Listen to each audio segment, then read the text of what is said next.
When we talk about politics, we often use words of war, speaking of battles or fights to get things done.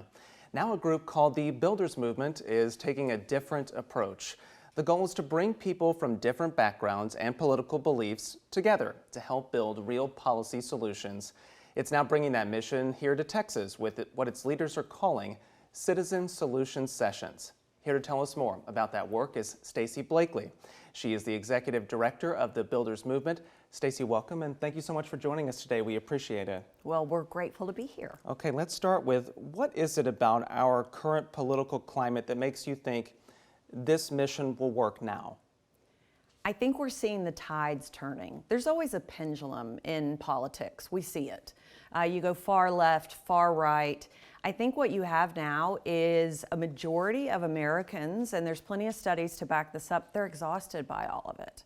They're tired of the chaos. They want solutions, and the demonizing of the others, the us versus them, there's real fatigue around that. And you can see it in polling, you can see it in the fact that universities all over the country are suddenly introducing programs so that there is civic dialogue, that students have to actually talk to one another even if they have differences. And so I'd say Builders was slightly ahead of the curve because we realized that us versus them really meant that you weren't going to get to any sort of meaningful solutions. But I think you can sense there is a reluctance amongst the population to just accept that battle cry that you have heard from hyper-partisan theater, which that is a is lot of the it. status quo that we have right now. Mm-hmm. So how does success look for Builders now that it is coming here to Texas?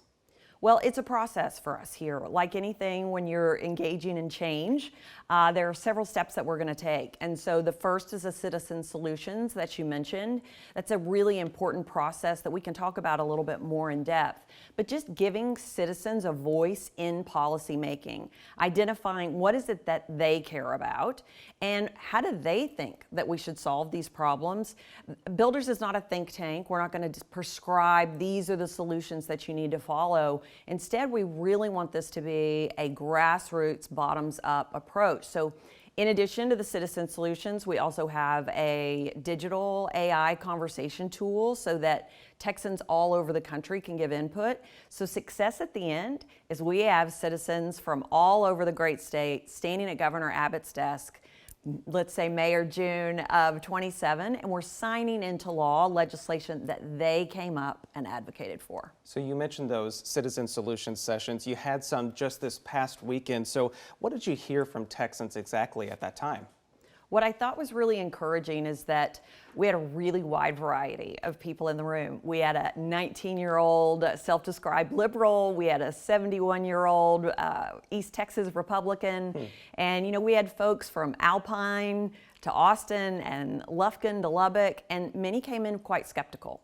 And they thought, one of the women there said, I didn't think that I could actually have a constructive conversation with someone on the other side.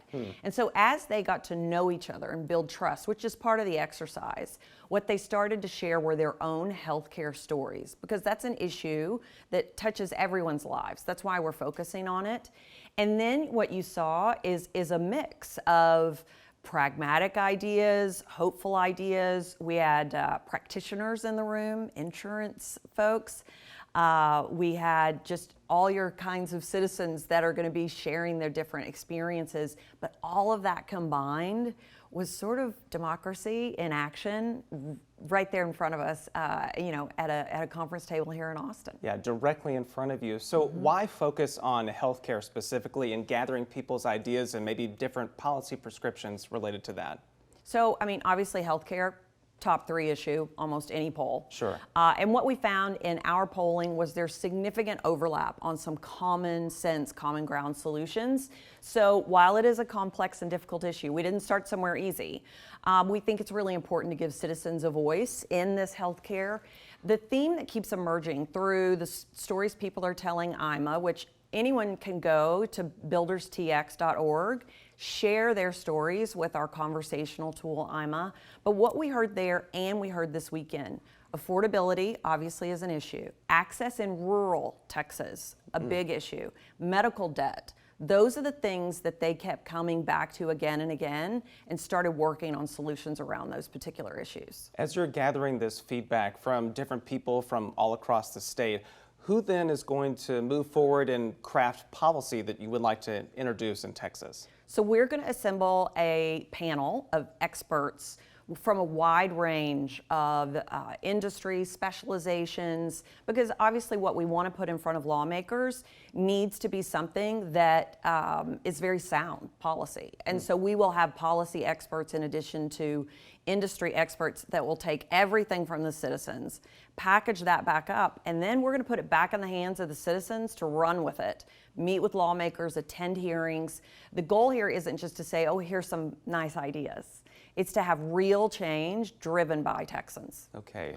We want to mention that, you all are bringing the builders movement to Texas, but it's been operating and organizing in some other states. The issues that have been taken on there have included things like abortion and gun rights. Not exactly, they're pretty divisive issues, so why tackle those in those different states and maybe not here? So we are innovators. We have sort of a civic lab mindset. So Builders tries different solutions to see how we can get at a place of common ground and collaboration. And so in Wisconsin, it was reproductive health, tough issue. And so what they found, though, was consensus on some common sense area that there would be some bipartisan support. They actually took this all the way, and they were only one vote shy. So that was impressive. In Tennessee, they actually did the same thing on a very difficult issue. Obviously in Tennessee, which has had heartbreak after heartbreak related to gun violence. Likewise, they found consensus with staunch, 2A folks and then others who were advocating for no guns, right? So bridging that gap is part of what Citizen Solutions is about. And that is a piece of legislation that did pass in Tennessee. And so there is a history of building on successes and continuing to refine the model. And Texas is where we're going to go a step further so that we can ensure passage. And not being afraid to tackle some of those issues that, like I mentioned, are some of the most divisive things here in politics. It is important for us to be courageous. I mean, there's sort of some core tenets of being a builder, and one of those, in addition to being curious and compassionate and creative, it's being courageous. And I think we see courage lacking in the public square, and Builders is ready to lay that foundation and give people what they need to take on these issues. Very interesting, for sure. So you mentioned the citizen feedback sessions that you all are doing. You also have this artificial intelligence tool. You talked about that a few moments ago, but talk about how people can get involved even if they can't come to one of those sessions. Absolutely. Well, the first thing we'd love for them to do is go to builderstx.org and sign up to be a builder. We'll offer tools and opportunities to get more engaged, but there's also on that same homepage a very simple button you click to talk to Ima. We named our AI tool Ima. She's lovely. And the conversation you'll find is actually a very natural conversation where you share your experiences about healthcare and your solutions. And we're going to be aggregating that. So individual stories stay private, but we aggregate the themes, the ideas. And for those individuals that say, hey, I told you my story and I want to stay involved, well, I hope some of those folks will be testifying in hearings coming up in the next legislative session. But ultimately, we would love for more people to join the 50,000 folks that have already said they want to be builders in Texas. All right. Well, good luck with this next step. Thank you. Stacey Blakely with the Builders Movement. Thanks again for talking to us. It's my pleasure.